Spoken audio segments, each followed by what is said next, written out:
Hello, and welcome to another episode of the Well Off Podcast. This is George Masri. I am your host, and today I interviewed Elizabeth Kelly. Elizabeth is an investor based out of Kirkland Lake, Ontario, and to be honest, I wasn't really sure where that was before the episode. I should have done my research, but she explained to me that it's about 7 hours north of Toronto.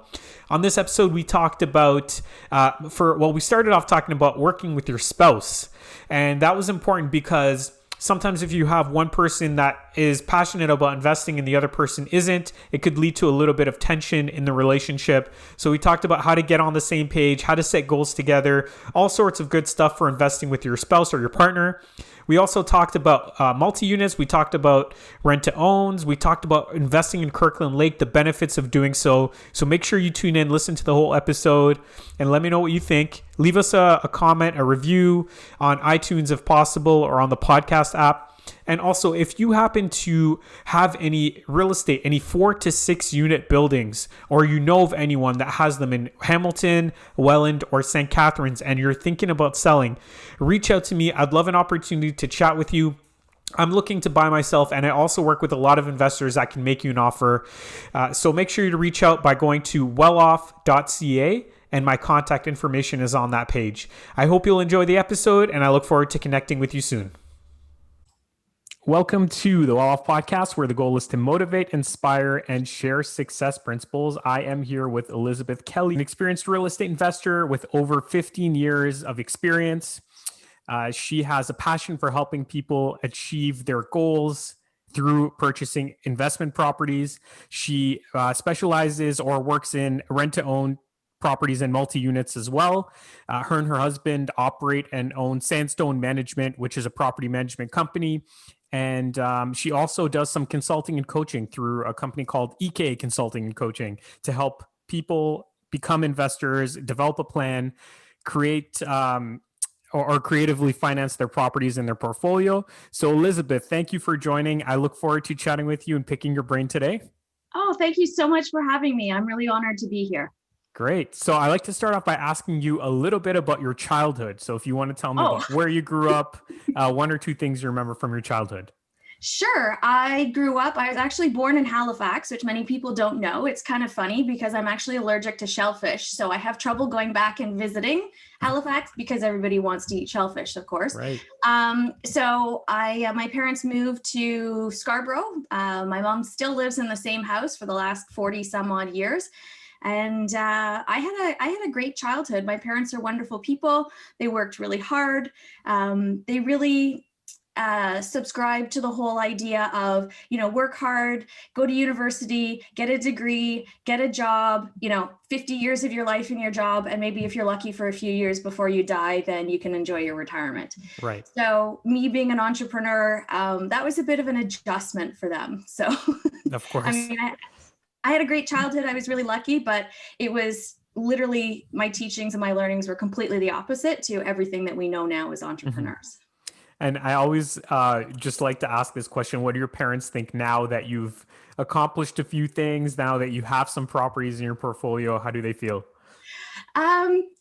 Well, unfortunately, my dad's passed away, but my mom, I think she has some days where she's really proud, and then she has other days where she thinks I'm nuts. So she goes, but you really need some downtime, and you need to take a break, and you need to relax. And I'm like, when you're an entrepreneur, it's so different where you're literally, your eyes are on the prize so much, and you're working, and you feel so fulfilled in what you do. I just find that it's not like working for somebody else. It's not like being in a job. It's just different. And it doesn't really feel like work as often. Like there's definitely days where, every entrepreneur does stuff they don't want to do, like accounting. Yeah. But, it feels different when you know that you're working on achieving your goals and you're feeling your passion and doing what you want to do. Mm-hmm. I'm sure you found that too.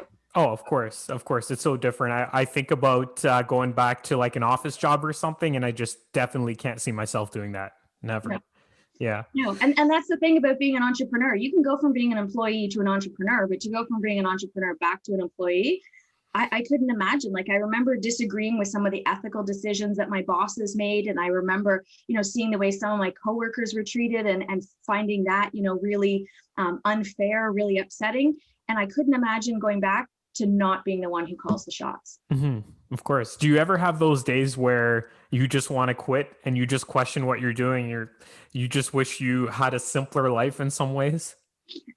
You're so funny. No, I never have those days. Never once. Yes.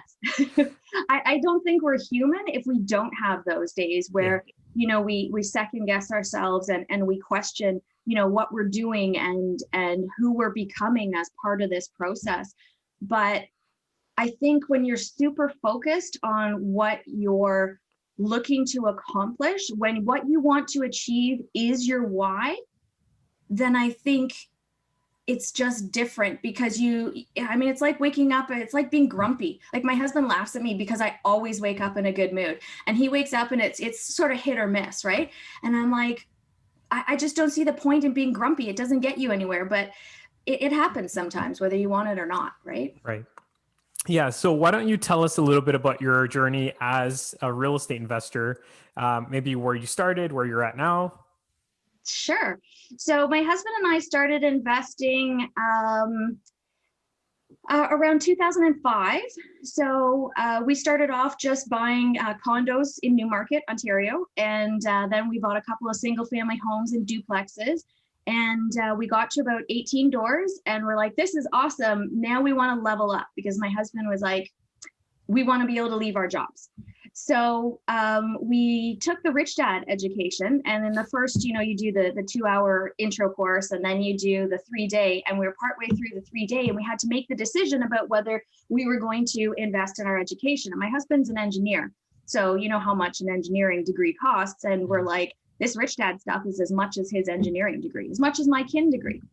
And we started thinking about it, and we're like, we've been doing the right thing, we've been doing it the wrong way.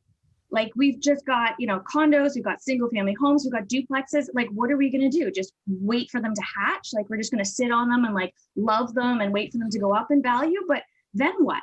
When we've left our jobs, how are we going to access any of the equity that we have in these properties? So we really wanted to figure out the right way to do things.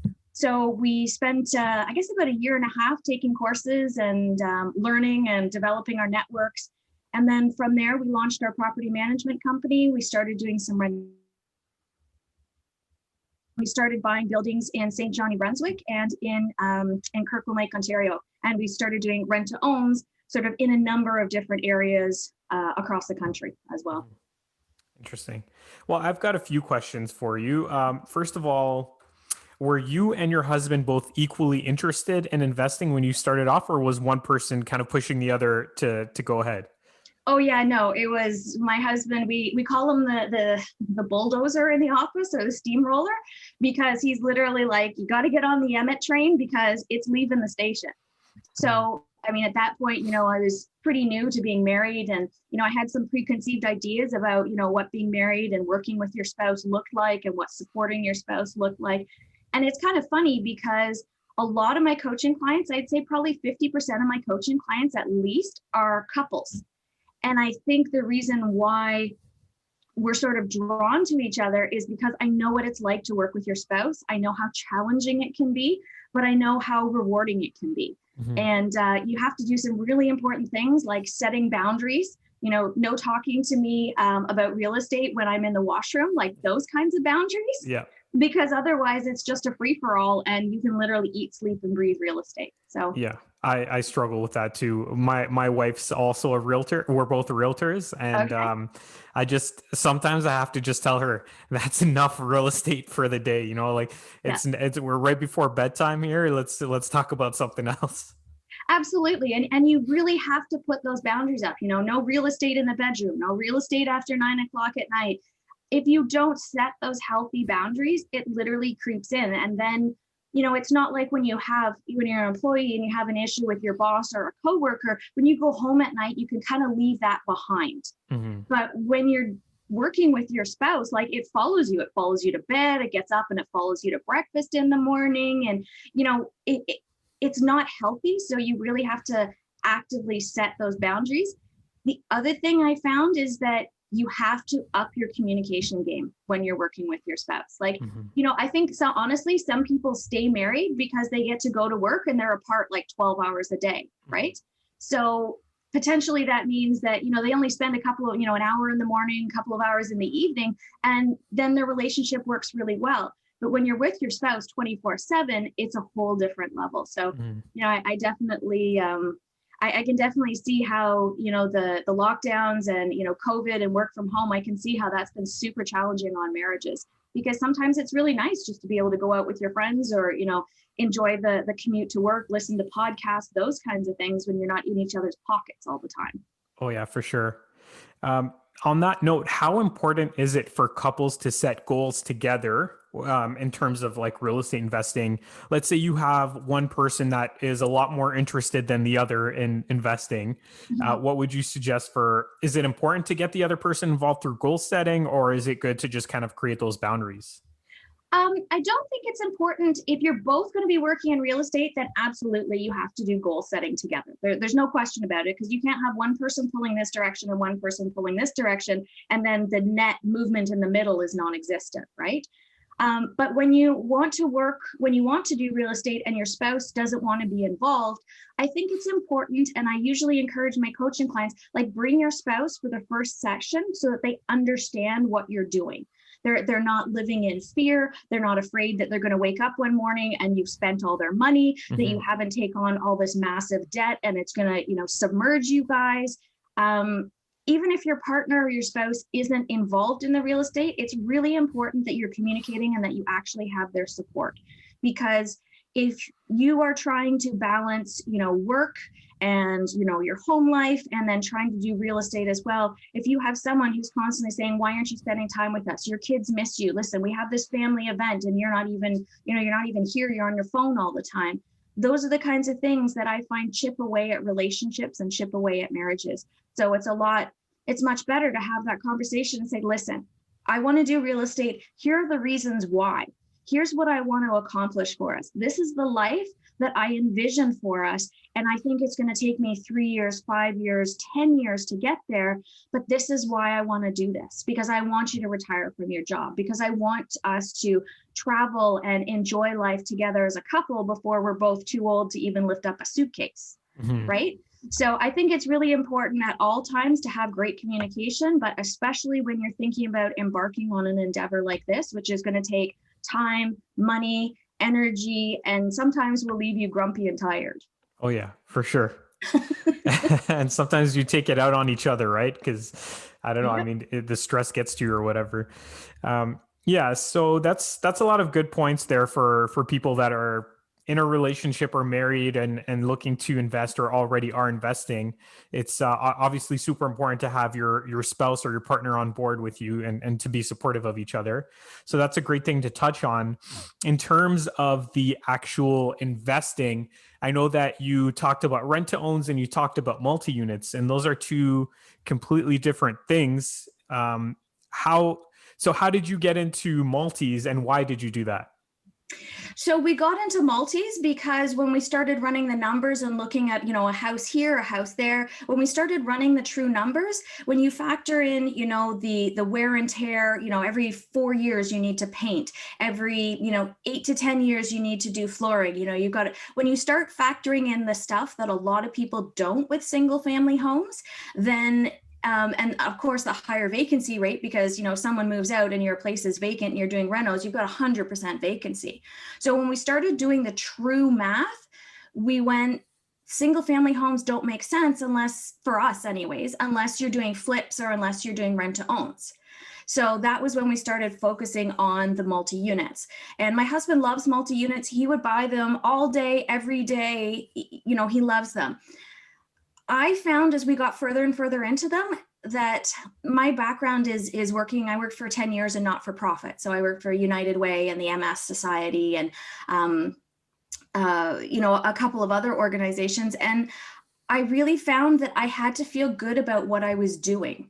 I had to feel like I was helping people in addition to helping myself and my family and those kinds of things.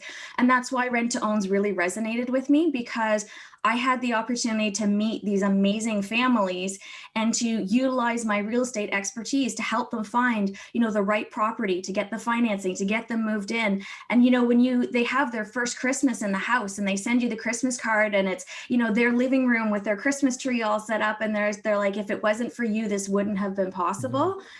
That's what I go to bed at night and I'm like, I feel fulfilled. Right. Now I'm happy. Yeah, for sure. Mm-hmm. Yeah, I've heard that before too. And definitely if you are that type of person, then there's a lot of reward in that strategy. Yeah. And it's a win-win for everyone for the most part, or just for everyone, period. Mm-hmm. And so you're in Kirkland Lake. I don't even know where that is, right? Where is that? Most people don't. We're about 7 hours north of Toronto. Oh, wow. Okay. Is that where you live? Yes.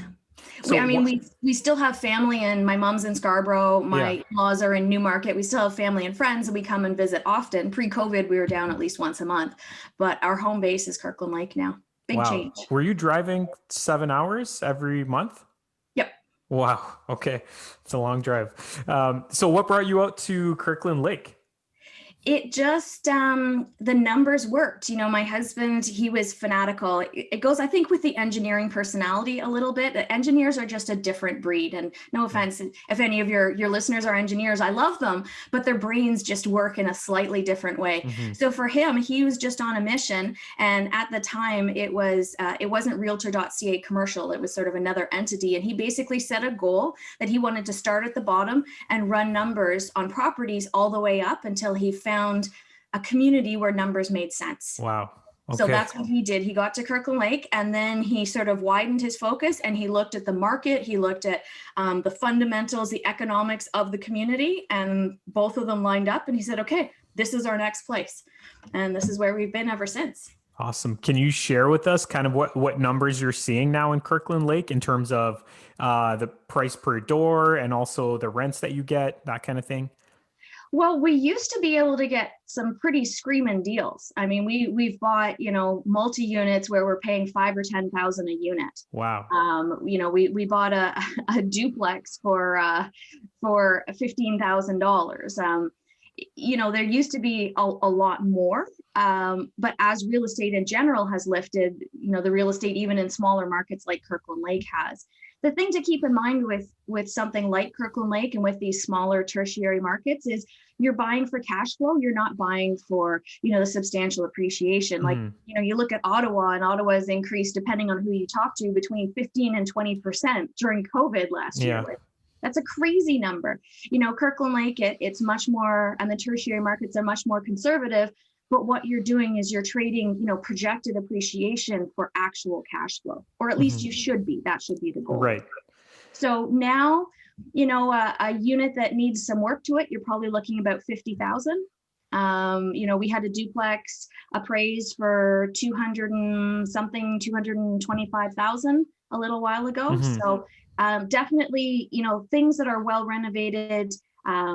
Our goal is always to attract the highest caliber of tenants. So we want units that are nicely done. We provide all kinds of units. We have quite a range. If someone comes to us and says, hey, I want to live in Kirkland Lake, what have you got? We can show them 2 bedrooms that are anywhere from $650 to $1,500. Mm-hmm. So we can accommodate a lot of different budgets. But I find the ones that give you the highest caliber of tenant are the ones that are typically newly renovated, that, there's a waiting list even sometimes for people to live. They want to live in that unit in particular because it's so nicely done. Can you kind of describe what your tenants typically look like, the ones that are living in your units? Or not look like, but I mean, like, what are their lives like? Yeah, you know what I mean. What do they do for work and all that? The tenant profile. Yes. So we really have sort of, I guess maybe 3 different common tenant profiles. So we definitely have some people who are on, some form of government assistance, and they, for whatever reason, are not able to work. We have no issues with that as an income source. And so we have sort of that kind of group of people. The next group of people we have are the people who are we have a lot of like nurses, physiotherapists, people who are, sort of service providers. They really work hard, and they need somewhere nice and peaceful and quiet to come home to at night. And then we have the third group, who are typically in our furnished type rentals, and they're people who are more contractors. They might be in town for a few weeks or a few months to work at the mine. We have a lot of miners too, actually, that being said.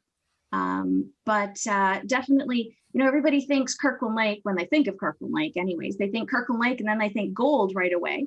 And there's so much more here than that. And that's why we kind of feel like Kirkland Lake is a little bit like our sort of, our little gem that we found, because we have a hospital. It's actually the COVID center for the district.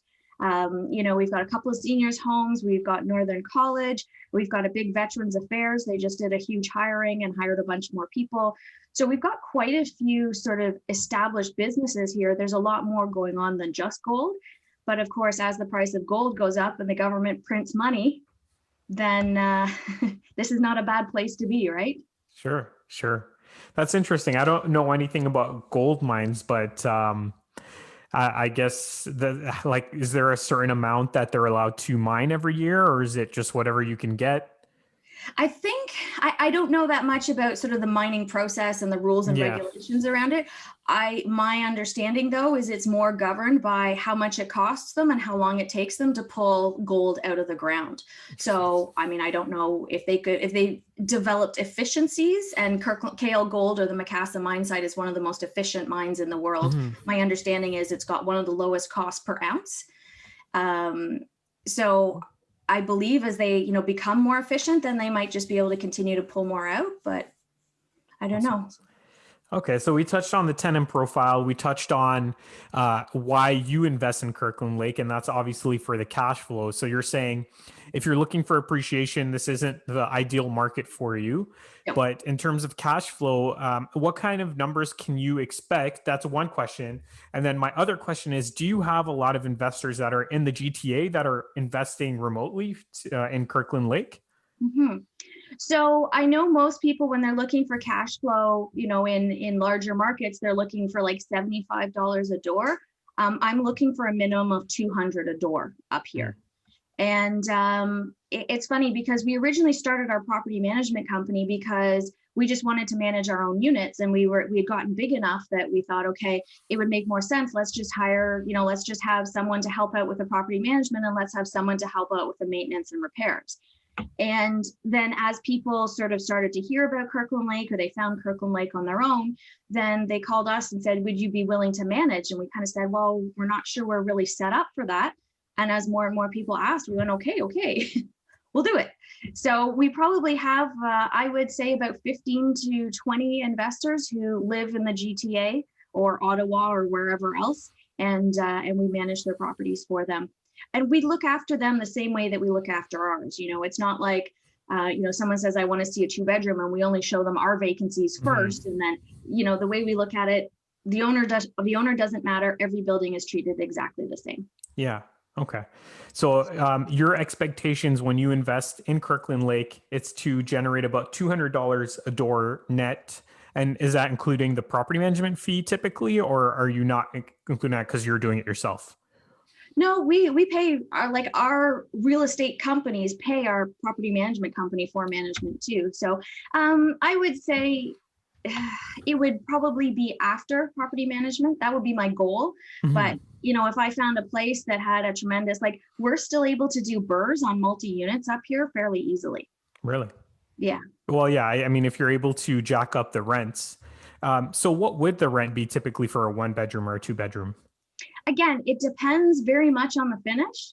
I'd say an average 1-bedroom, you're probably looking at around $650. Mm-hmm. And then a really nice 1-bedroom, we have some that we're getting almost $900 a month. Awesome. Mm-hmm. Cool. Yeah. Okay. That's great. So yeah, we covered some of the numbers here on the multis, and the cash flow seems pretty strong. In terms of your coaching, I know we kind of touched on that a little bit. Can you tell us about your coaching? What do you help people do? What's your main focus? I'm so glad you asked that question, because it's another thing in my life that kind of lights my fire, right? Mm-hmm. So I was a trainer for Rich Dad for 8 years, and I loved teaching and I loved working with the students. But the challenge I had was that, I'd spend 3 days with them in a course, or I'd spend 6 weeks in an online course, and then I wouldn't hear from them. I wouldn't know how they were doing. Maybe they'd come back and take a refresher, or I'd bump into them at a networking event, but I never really knew how they were doing. And when people would come back, they'd be telling me about these challenges they were trying to figure out, all the different pieces of their puzzle. So when I left Rich Dad last January, I said to myself, what is it I want to do? How do I want to be different? Because there are tons and tons of awesome coaches out there. There are so many people who are doing a fantastic job of helping investors. And I kind of thought, what do I want to do that's different? And I thought, I want to work with people who want to build a business, people who want to say, you know what, I want to be able to leave my job in a few years, or I want to plan for my retirement. Not, I want to buy one property or I want to buy 2 properties, but, I want to buy 4 properties. I want to buy, a property a year for the next 8 years. I want to, have some sort of a portfolio, but I don't know how and where to get started. So that's really my specialty, is working with people who either already have a few properties, but they're struggling to grow. We all know we cap out with financing at some point, right? And yes, figuring out is the property currently being used for highest and best use? Is there an opportunity to increase the returns on that particular property? And then how do they go about acquiring more properties? A lot of people come to me because they want to know asset protection. Should I incorporate? If I should incorporate, how do I do that? Who do I talk to? What questions do I need to have answered? So these are all the different sort of fundamentals. And I basically look at it like everybody has a puzzle. Everybody's life is a puzzle. So our job is to figure out the pieces that we want to put in so that we know what the finished picture looks like. And my job as a coach is to help people find those missing pieces. And usually it's knowledge. Sometimes it's confidence. Sometimes it's, fitting in the right people on their power team. Sometimes it's helping them create the right systems and processes. I have a couple of clients last year who started their own property management companies. And they're saying, what processes do I need to have for, screening my own tenants and these kinds of things. So, really figuring out what the end puzzle looks like, and then what the pieces are and what's missing. That's kind of, I guess, my sweet spot as a coach. Awesome. Yeah, and we'll cover at the end how people can reach you. Sure. But before we do that, I want to jump into the next section, which is the random 5. Uh-huh. So I think you've heard of this, but I'm going to ask you 5 random questions, and you just tell me the first thing that comes to mind. Okay. The first one is, are you usually on time for events and appointments? Absolutely. Yeah. Well, of course, as a coach, you have to be in everything else that you do. Not just that, I'm a bit of a type A, and I tend to, maybe being a little judgy here, but I tend to think that if you're late, it's kind of rude. So yeah. I try very hard not to be late. Right. Awesome. Number 2, who did you last speak with on the phone? Oh, I talked to a rent-to-own client this morning. Oh, okay. Hopefully it was a good conversation. It was awesome. I'm super excited to work with them. Cool. Okay. And number 3, what do you think of genetically modified food?